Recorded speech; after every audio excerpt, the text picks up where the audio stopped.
estos eventos que los promueve la Sociedad Europea de Fertilidad, que es una sociedad empírica que proporciona herramientas, apoyo y educación a los pacientes y también a las clínicas de fertilidad. Nuestro objetivo es facilitar y aumentar el apoyo y la experiencia positiva de los pacientes a través de la educación y la formación, dando apoyo y ayuda a pacientes para hacer su viaje de fertilidad más agradable y basado en los cuidados. Apoyamos también a las clínicas de fertilidad a través de la enseñanza y la capacitación de su personal de salud y atención al paciente, estableciendo guías de atención, recomendaciones y certificación de sus procesos de aprendizaje.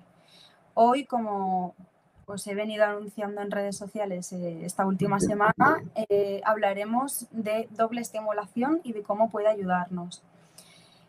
Para eso tenemos otra vez con nosotros al doctor Claudio Álvarez. Buenas tardes, doctor.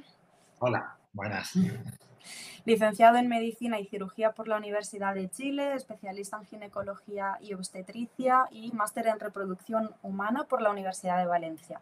El doctor Álvarez lleva cerca de 20 años dedicado a la medicina reproductiva. Durante 7 años formó parte del equipo médico del Instituto Valenciano de Infertilidad, IVI, hasta que en 2010 se incorporó al equipo médico de URE Centro Gutenberg en Málaga, pasando a codirigirlo en el año 2012. Autor y coautor de artículos en revistas internacionales como Journal of Clinical Endocrinology and Metabolism, Human Reproduction, Fertility and Sterility, Reproductive Biomedicine Online, Journal of Assisted Reproduction and Genetics. Seleccionado para los Promising Young Clinical Award de la ESRE de Praga en el 2006. Colaborador y autor de capítulos de libros sobre medicina reproductiva, ha realizado presentaciones y comunicaciones orales en congresos nacionales e internacionales. También es miembro de la Sociedad Española de Ginecología y Obstetricia, SEGO, y de la Sociedad Española de Fertilidad, SEF. También del Comité Permanente del Grupo de Interés de Endocrinología de la SEF. Sin más, cedo la palabra al doctor y os invito a hacer todas las preguntas que necesitéis durante todo el evento. Os recuerdo que el evento está siendo grabado y que a partir de esta noche o mañana por la mañana lo podréis volver a ver en nuestro canal de YouTube, donde están todos los vídeos que hacemos con todas las clínicas en varios idiomas. Podéis seguir también y suscribiros al canal de YouTube, al Facebook y al Instagram. Estamos muy activos en Instagram, eso es verdad, más que en Facebook, pero prometo trabajar más Facebook. Y podéis visitar también la página web de la plataforma, que es misrespuestasdefertilidad.es. Y ahora sí, doy paso a la presentación con el doctor Álvarez y espero que disfrutéis y aprendáis mucho. Muchas gracias.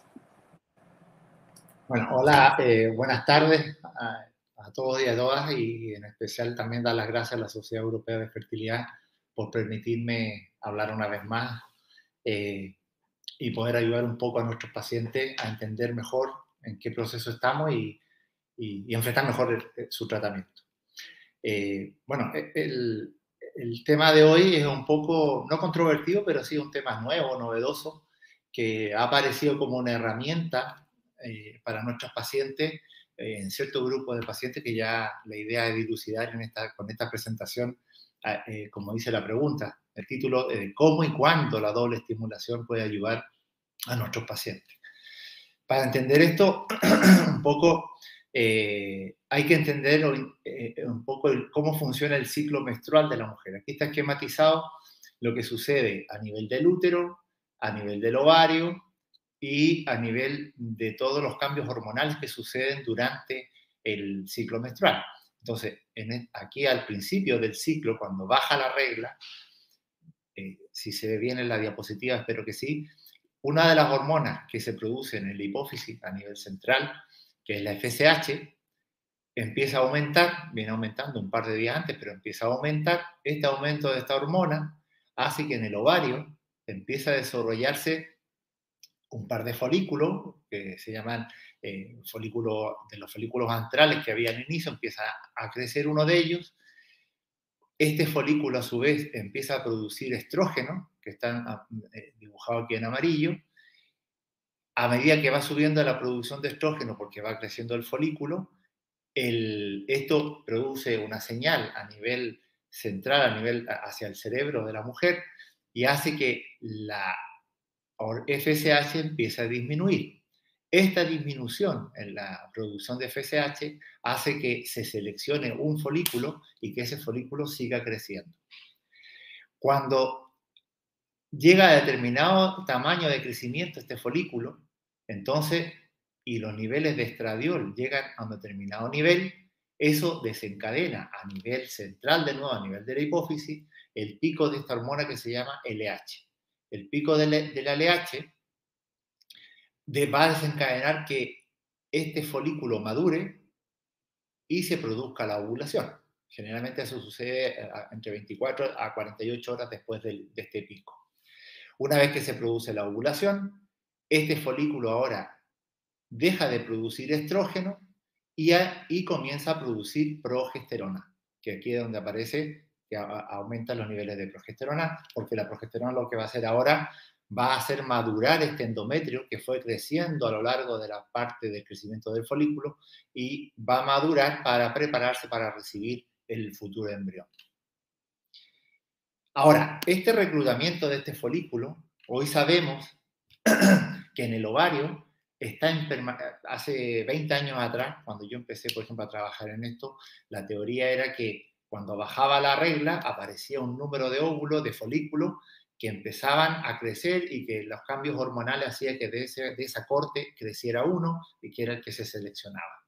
Hoy en día sabemos que en el ovario hay un permanente ir y venir de folículos.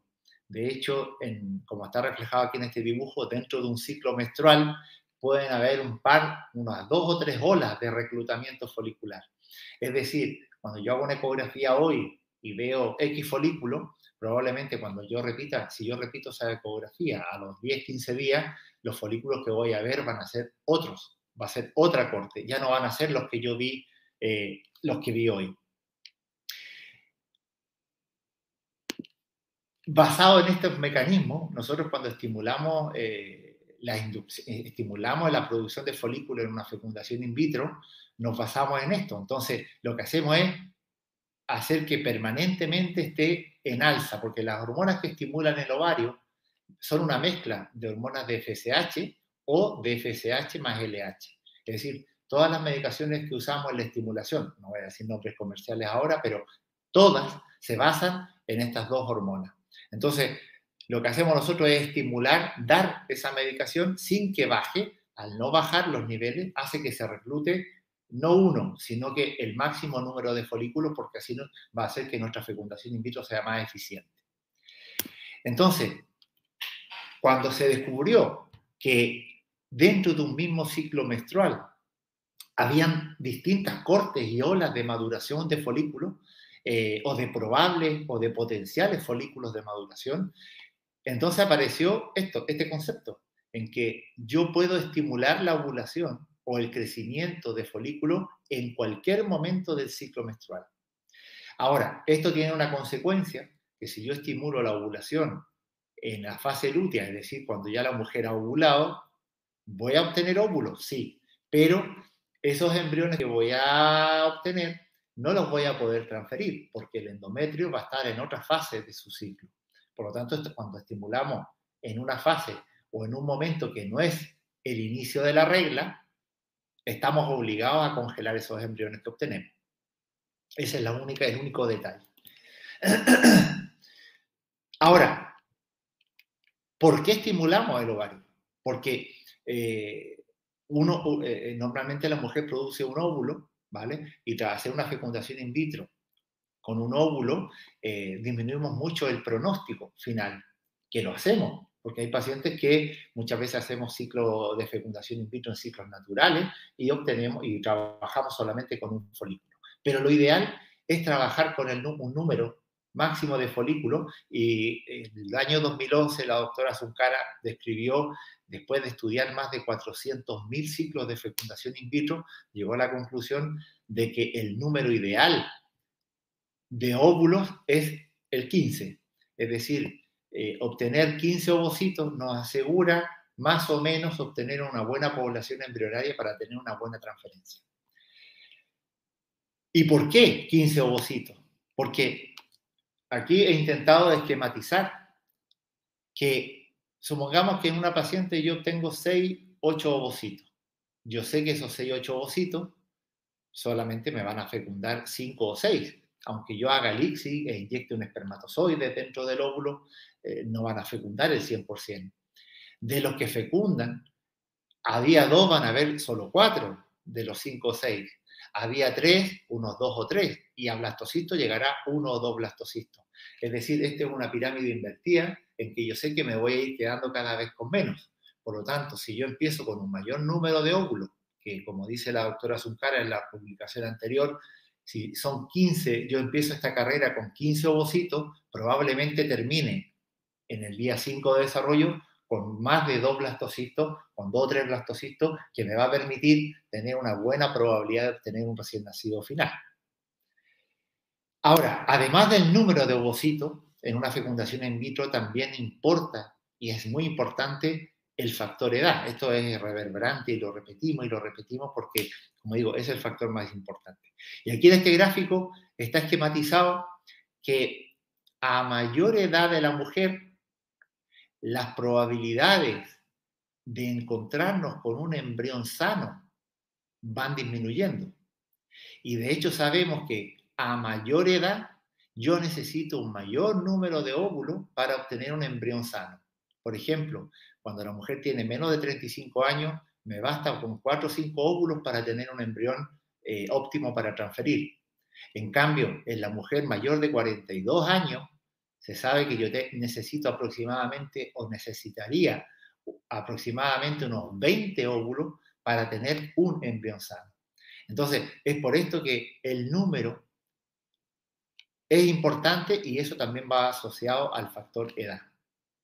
Por lo tanto, en las pacientes que tenemos un problema de edad y de baja reserva ovárica, obviamente el pronóstico no es el más halagüeño, por lo tanto han aparecido una serie de alternativas o siempre en forma permanente se están buscando alternativas para poder manejar a nuestras pacientes que tienen este problema, que es la edad y la baja reserva, principalmente la edad.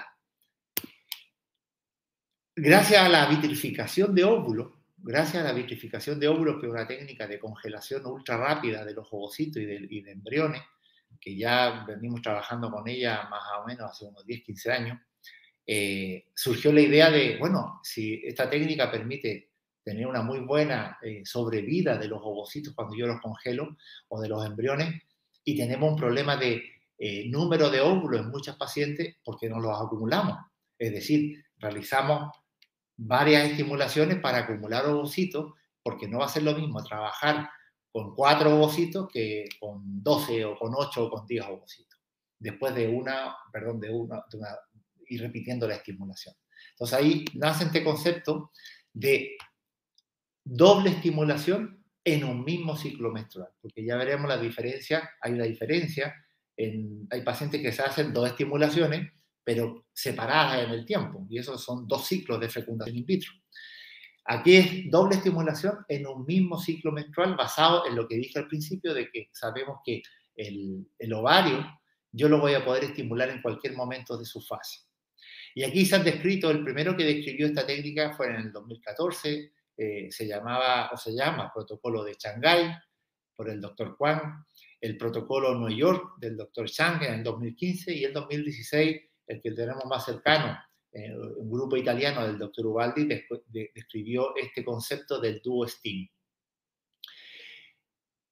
El concepto del duo-stim no es otra cosa que empezar la estimulación con la regla, realizar el seguimiento, hacer la punción y a los días siguientes empezar nuevamente la estimulación del ovario para hacer 2 estimulaciones y 2 punciones dentro de un mismo ciclo menstrual.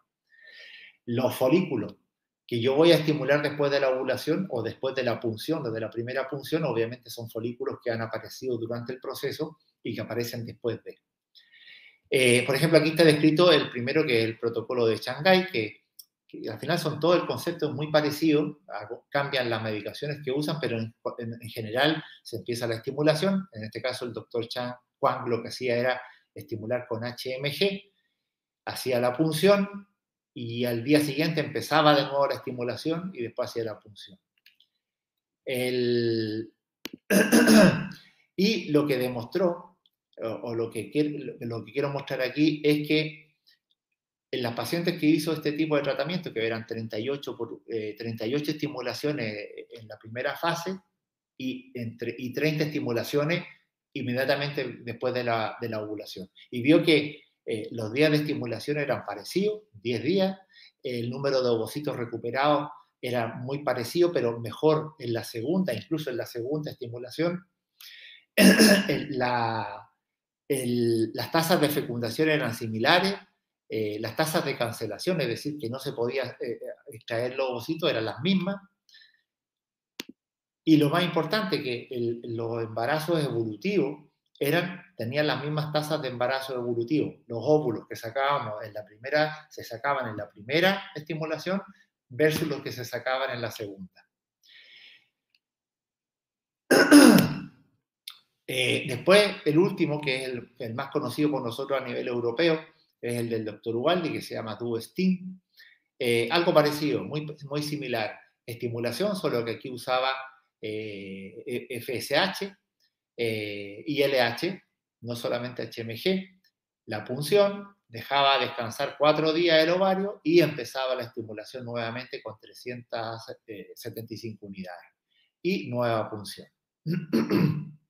Y lo mismo, también evaluó mismas tasas de resultados en ovocitos que sacábamos en la primera punción y en los ovocitos que se sacaban en la segunda punción. El mismo grupo, más adelante, ya volvió a confirmar lo mismo, ya con más número de pacientes, ya más de 300 pacientes, ha demostrado que los ovocitos de la fase folicular o de la primera estimulación son muy similares a los ovocitos de la fase lútea.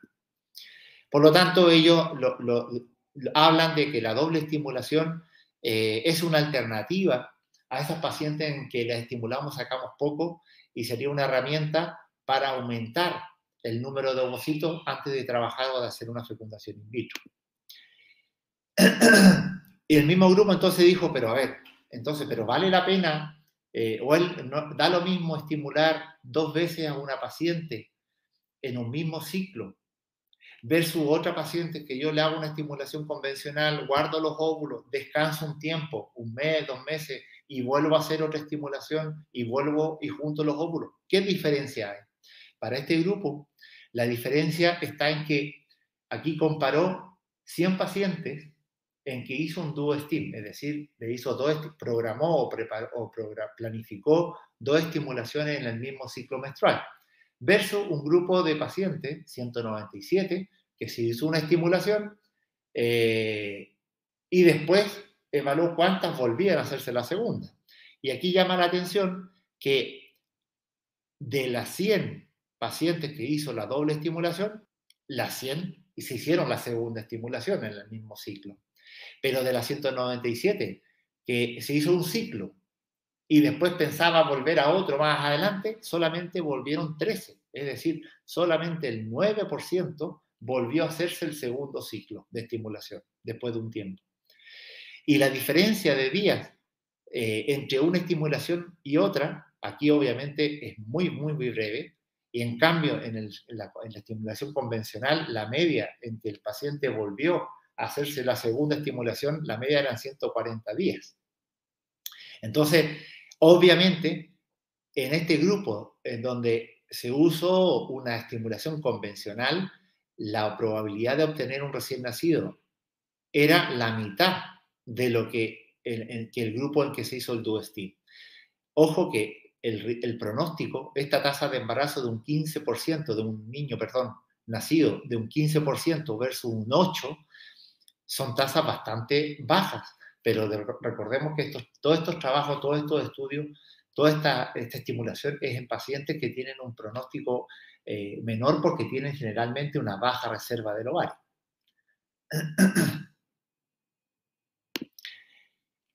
Pero es tan cierto esto de que si yo retraso el inicio de la segunda estimulación, me va a perjudicar, que el tiempo pasa y que la reserva va siendo cada vez menor. En teoría sí, es verdad. si yo tengo una paciente que la veo hoy y me vuelve a ver en un año más, probablemente el pronóstico va a ser totalmente distinto.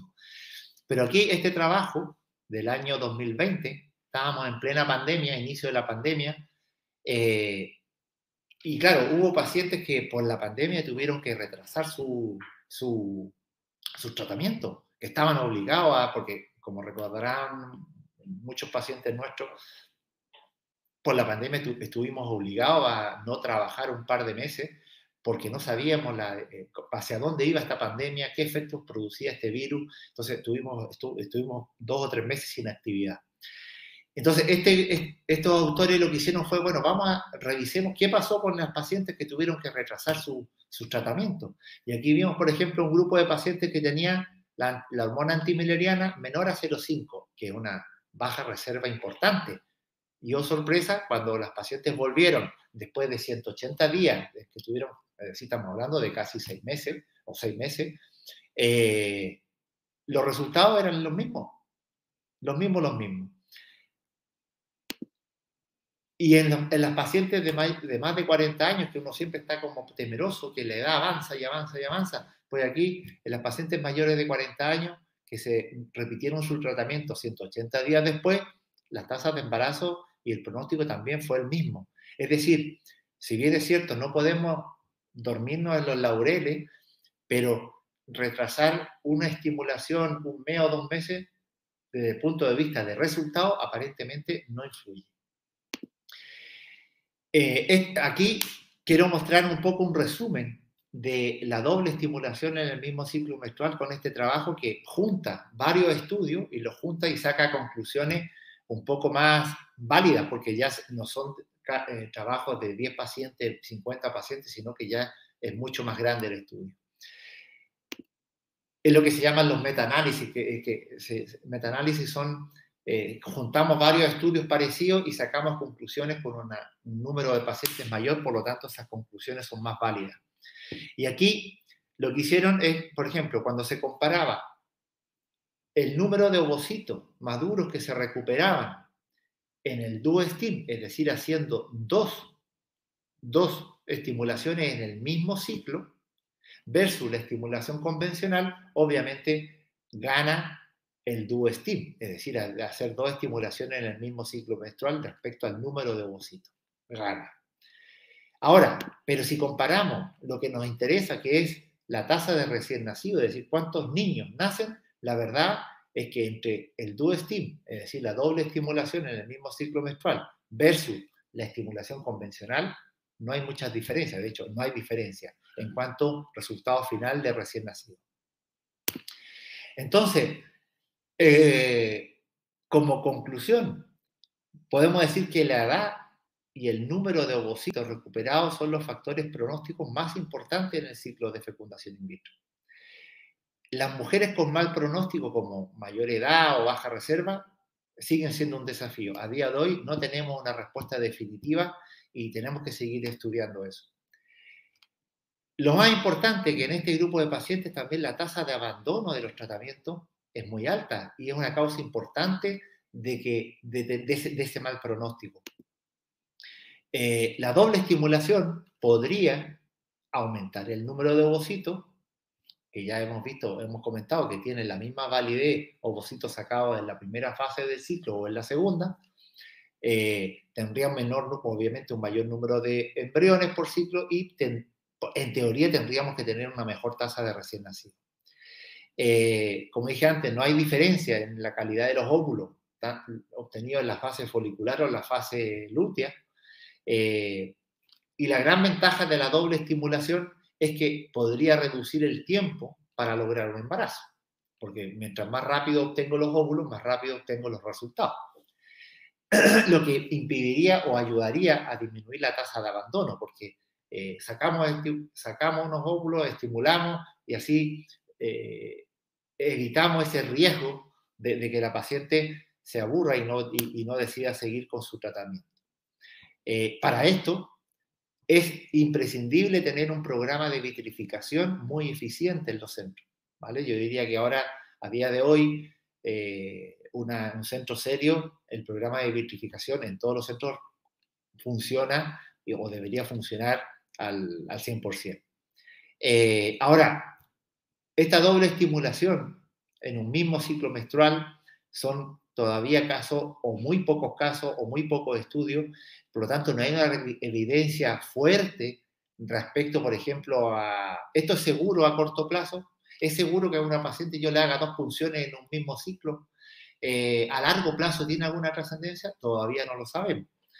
¿Tiene algún efecto las dosis recibidas de medicación, las hormonas? Tampoco lo sabemos, pero teóricamente no debería haber ningún problema. ¿Cuánto tiempo tiene que pasar entre 2 punciones? Tampoco lo sabemos, pero en teoría, a día de hoy, no habría ningún problema. Y lo otro, no hay estudios de coste-efectividad, es decir, hacer 2 estimulaciones en un mismo ciclo menstrual, ¿me sale más caro o más barato si yo hago 2 ciclos convencionales de estimulación? Eso, a día de hoy, nadie ha hecho ese estudio y está pendiente.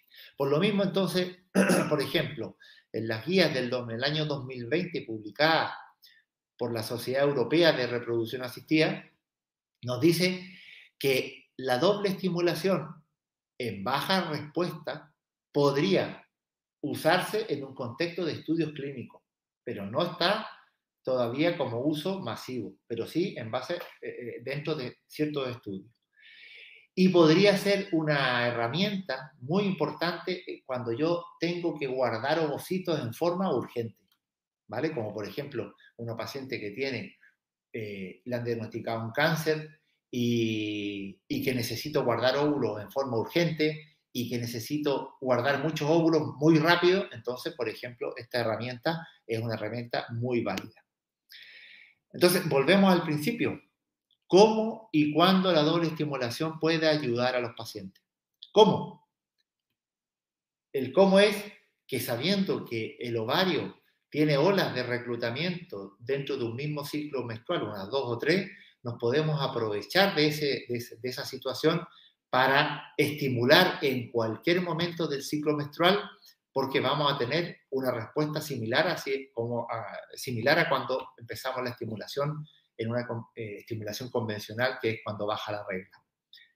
Ahora, ¿cuándo la doble estimulación puede ayudar a los pacientes? Y yo diría que ya lo he ido diciendo a medida que ha avanzado la charla. Una, en unos pacientes de mal pronóstico es mayor de 40 años, por ejemplo, o donde la edad es un factor importante, o una baja reserva, y sabiendo que yo, mientras más óvulos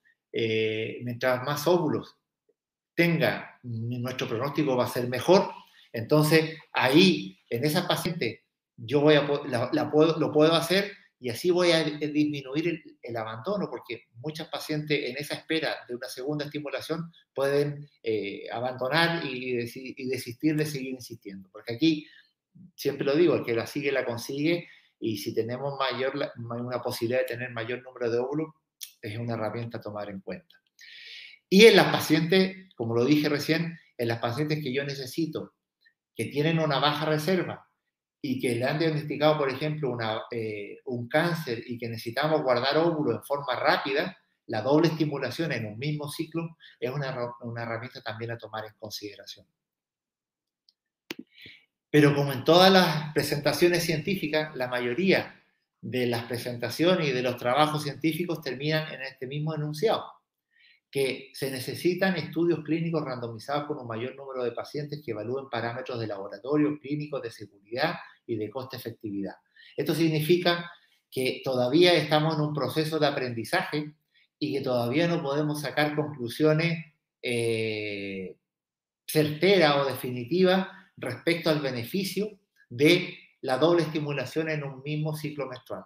Porque perfectamente yo podría decir, bueno, ¿y cuál es la diferencia entre estimular en 2 meses seguidos versus 2 veces en un mismo mes? La verdad es que esa respuesta todavía no la tenemos en forma definitiva. Pero lo que sí está claro, que a mayor número de óvulos vamos a tener mejores herramientas o mejor probabilidad para tener un mejor desenlace de nuestro tratamiento. Bueno, eso era un poquito... muchas gracias por haber estado atentos a la presentación.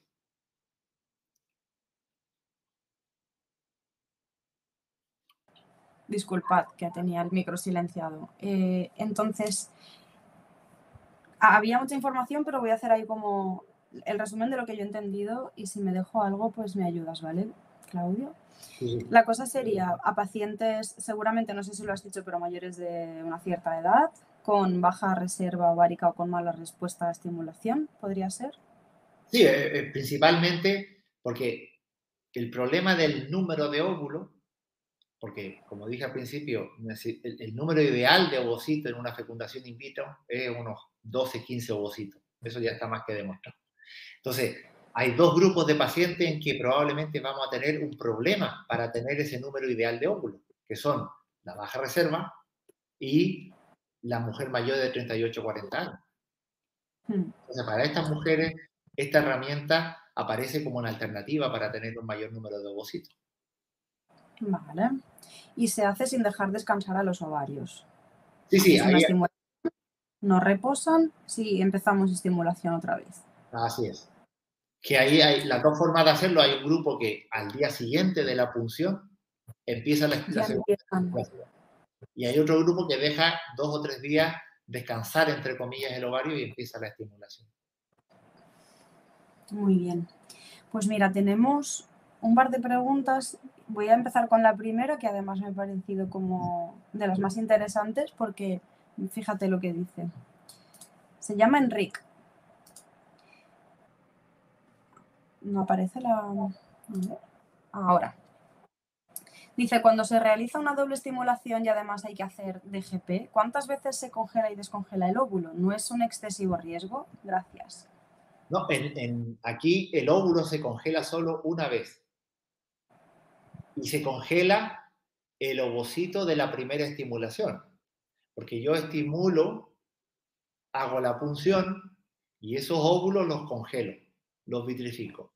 Empiezo la segunda estimulación y si en esa segunda estimulación obtengo otro número de óvulos, esos óvulos cuando yo los saque, voy a descongelar los que congelé en la estimulación anterior y los voy a juntar.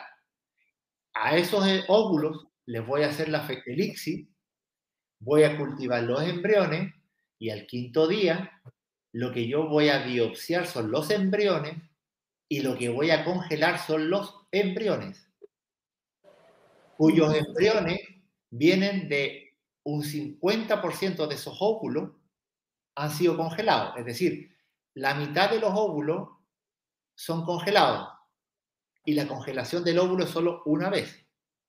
La otra mitad se va a trabajar en fresco con ellos. Pues mira, me viene una pregunta a mí a raíz de esto. Sí, sí. Si en una doble estimulación, por ejemplo, en este proceso que acabas de explicar, en vez de congelar en la primera tanda de ovocitos, ¿no podrían fecundarlos, analizarlos, También, congelar embriones? a ver, otra forma de hacerlo también es estimular, sacar los óvulos, fecundar, congelar los embriones que se obtengan y en paralelo empezar la segunda estimulación y hacer lo mismo de nuevo. ¿Dónde está el detalle de eso? Que aquí es donde aparece el coste del proceso. Porque en este proceso, haciéndolo de esa forma, voy a tener que hacer 2 ICSI Claro, dos y, FIFs, sí, y claro, 2 congelaciones de embriones. claro. ¿Mm? Ahí está la cosa. Enrique, creo que hemos contestado bien. Voy con la siguiente pregunta de Enrique. Una mujer de 40 años, baja reserva ovárica con antimuleriana de 0,45. ¿Esa doble estimulación en ciclo menstrual no puede ser contraproducente? ¿No es mejor dejar reposar? ¿No estimulamos en exceso los ovarios? Esas dos preguntas son las que todavía no están al 100% contestadas. Lo decía en las conclusiones. Pero a día de hoy no se ha demostrado ni se ha visto que eso perjudique. Es decir, el estimular, como dijimos que hay oleadas de folículos, el folículo que yo estimulo en la segunda estimulación no tiene nada que ver con los que estaban al principio. Es decir, son folículos nuevos. Y son folículos que estaban destinados a estar en ese ciclo y se iban a perder. Es decir, el hacer esta doble estimulación no disminuye la reserva futura, no disminuye el riesgo a día de hoy, que uno podría decir, pero aquí hay un riesgo, sí, porque en vez de ser una punción, son dos punciones. Y cada punción per se, por sí sola, es un riesgo. Es decir, hay un riesgo anestésico, hay un riesgo en la punción. Entonces nos estamos jugando, sí, dos riesgos, ¿vale? Pero que es lo mismo que si yo me hago un ciclo este mes y otro ciclo en 2 meses más. Ahí también voy a tener dos estimulaciones, dos punciones, etc. Entonces, la respuesta, a día de hoy, no habría riesgo en esta paciente descrita, no habría un riesgo en hacer dos estimulaciones. Pues muchas gracias. Enric agradece mucho la respuesta y dice que gracias de nuevo, doctor, por su respuesta y un placer escucharle. Gracias, Enrique. Bueno, tenemos, así que pueda ver yo desde mi ordenador, tenemos 1, 2, 3, 4, 5 personas que puedo ver yo, insisto, desde mi ordenador, pero hay más que sé que están conectadas. No sé si alguien se anima, tiene alguna duda. Graciela, Mari Carmen, Mercedes, Enrique ha hecho un par de preguntas, las dos me han parecido súper interesantes, por cierto. Y si nadie se anima, a lo mejor a mí me viene también de preguntar, aunque lo has dicho, pero bueno, siempre se queda ahí como un poco el miedo este de hormonar tanto, ¿no? El cuerpo. No hay ningún estudio, no sé, algo. Yo qué sé, algo. A día de hoy, en algún momento se decía que los tratamientos de reproducción asistida aumentaban el riesgo de cáncer de ovario y otros, el de mama, etcétera. Pero a día de hoy, la verdad es que no existe ese riesgo. Y respecto al tratamiento hormonal, yo siempre a los pacientes les digo, mire, durante el mes, durante un ciclo, las hormonas suben y bajan. Lo que nosotros hacemos es, primero, la medicación que usamos para estimular el ovario son hormonas, por decir algo, naturales, es decir, son hormonas que produce nuestro cuerpo. Lo único que yo la estoy administrando en dosis mayores a la habitual. Por lo tanto, cuando yo me tomo una pastilla de hormonas, bueno, yo no, una mujer yo le indico, mire, usted se va a tomar estas pastillas, como ya está con la menopausia, le voy a indicar estas hormonas. Esas hormonas sí, a largo plazo pueden tener efectos secundarios importantes, como cáncer de mama, por ejemplo. Pero estas hormonas son naturales, no son hormonas artificiales, son naturales. Primero, que yo las estoy usando un poco más alta de lo habitual, de lo normal.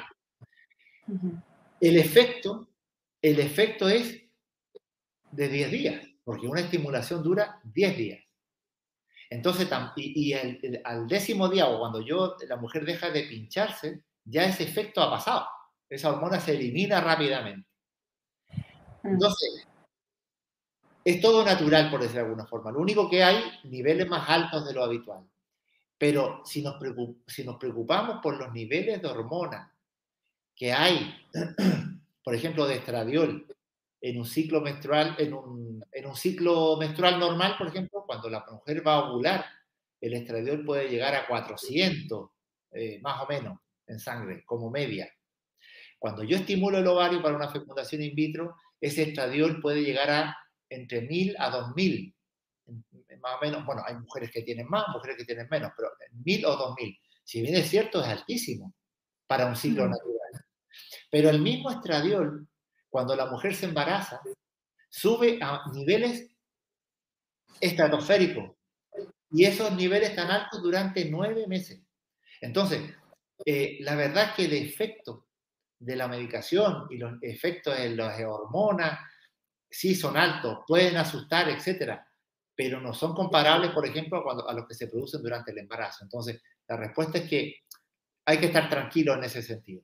Otra cosa son las pacientes que tienen algunos factores de riesgo, que, por ejemplo, las pacientes que tienen trombofilia, enfermedades autoinmunes, que tienen más riesgo a trombosis, por ejemplo, cuando se alteran las hormonas.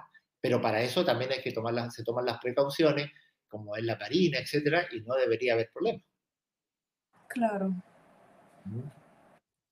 Muchas gracias. Tenemos otra pregunta. Mm. Dice, buenas tardes, soy una chica de 39 años con reserva ovárica de 0,5 a la que acaban de hacer un FIP en el que justo antes de la punción sufrí ovulación espontánea. ¿Me puede volver a suceder con la doble estimulación? Bueno, la respuesta es sí. El riesgo de ovulación prematura antes de la punción existe siempre está presente. Y ahí volvemos a lo que decíamos antes. Si yo tengo una paciente que tiene una reserva normal y que yo la voy a estimular y ha desarrollado 15 folículos, por decir algo, puede pasar que de esos 15, cuando yo vaya a hacer la punción, haya ovulado de 2 o 3, por ejemplo. Pero claro, como tiene 15, no pasa nada, porque tiene 12 o 13 más. Pero cuando tenemos una baja reserva y tenemos 4 folículos, claro, si de los 4 folículos ovula 1 o 2, ahí es importante porque ya me disminuye mi expectativas a la mitad. Claro. Entonces, ¿puede pasar? Sí. ¿Es normal que suceda? Sí. ¿Por qué? Porque nosotros cuando desencadenamos la ovulación, el ovitrelle, por ejemplo, que es lo que habitualmente se usa, el ovitrelle hace su efecto de maduración final del folículo entre las 24 y las 48 horas. Entonces nosotros por eso fijamos la punción en la mayoría de los centros del mundo a las 36 horas, porque estamos en la mitad de este periodo de maduración final. ¿Por qué? Porque en la mitad probablemente todavía no se ha producido la ovulación, o si se ha producido está a punto, es decir, es un consenso, no es una cosa rígida.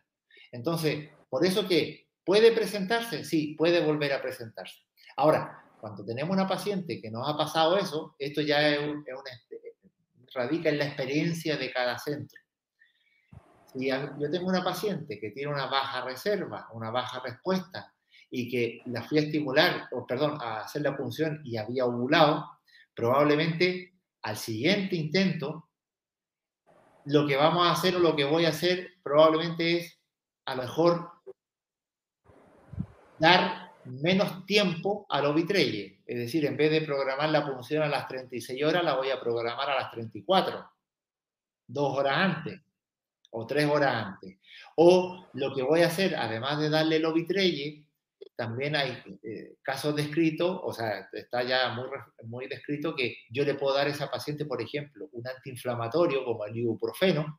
Si yo le doy ibuprofeno desde el día en que yo le pongo el ovitrelle, el ibuprofeno evita que se rompa el folículo. ¿Vale? Bien. Es decir, hay varias como cositas pequeñas que uno puede echar mano para evitar que vuelva a suceder eso después. Alucinante. Voy con la siguiente. ¿Qué porcentaje de éxito tendría con la doble estimulación? Esto lo pregunta la misma asistente, Mari Carmen Arias. La teoría, aquí esto es teórico, porque aquí no solamente importa el número de óvulos, sino también importa la edad, la calidad de esos óvulos, la calidad embrionaria, el factor seminal, etc. Pero lo que describen los trabajos, y ahí hasta ahí puedo llegar, es que las tasas de embarazo en pacientes que hacen la doble estimulación sería un poco mejor de la que se hace solamente una estimulación. Y eso en teoría es lógico porque no es lo mismo hacer un tratamiento con 4 o 5 óvulos que con 8 o con 10. Es decir, obviamente el pronóstico va a ser mejor en la doble estimulación que con una sola estimulación. Eso es lo que dice que es la lógica. Ahora, un porcentaje, no, si doy un porcentaje me lo estoy inventando.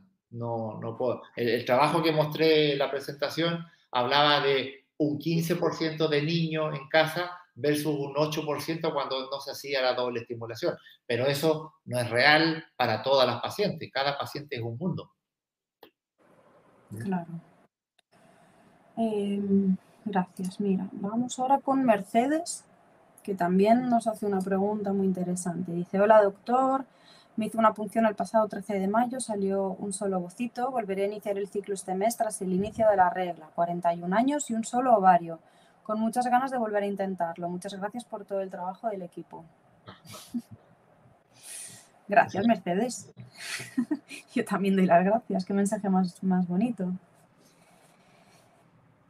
Pues a mí me ha quedado todo muy claro. No sé si algún paciente o asistente tiene todavía alguna duda o alguna inquietud que quiera transmitir o trasladar al doctor. Voy a dar unos segundos de cortesía para que la gente escriba o publique y si no, podemos ir concluyendo.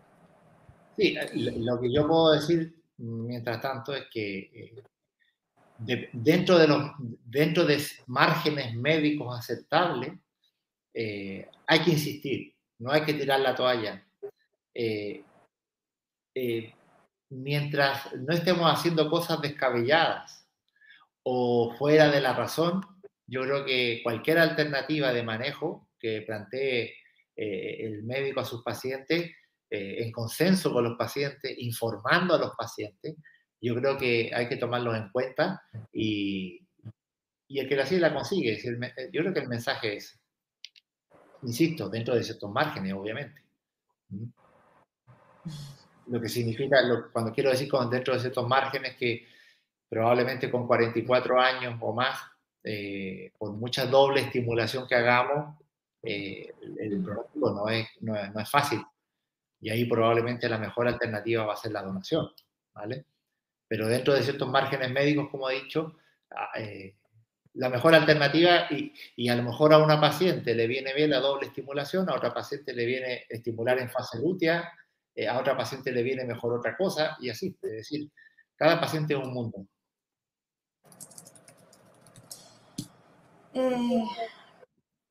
Pues nos quedamos con eso, el que la sigue la consigue y no hay que tirar la toalla. Nos quedamos con esa frase. Muchas gracias, doctor Claudio Álvarez, Centro Gutenberg. Gracias a todos los asistentes, a los pacientes, a todos los que habéis hecho preguntas. Ha sido un placer teneros con nosotros otra vez en uno de nuestros webinars. Os recuerdo que se quedan colgados todos en YouTube, en la página de YouTube. Os voy a poner aquí, de modo recordatorio rápidamente, las plataformas en las que estamos, que son YouTube con My IVF Answers, que es donde colgamos los vídeos. En Facebook, donde tenéis los eventos que he prometido antes y prometo, insisto, actualizar con más frecuencia. Y en Instagram, donde sí que nos encontráis de manera muy regular. Y mis respuestas de fertilidad.es, que es la plataforma dentro de la Sociedad Europea de Fertilidad, que es quien organiza los webinars. Lo dicho, muchísimas gracias de nuevo, doctor Álvarez. Ha sido un placer estar con todos vosotros. Un saludo. A vosotros, gracias. A la próxima.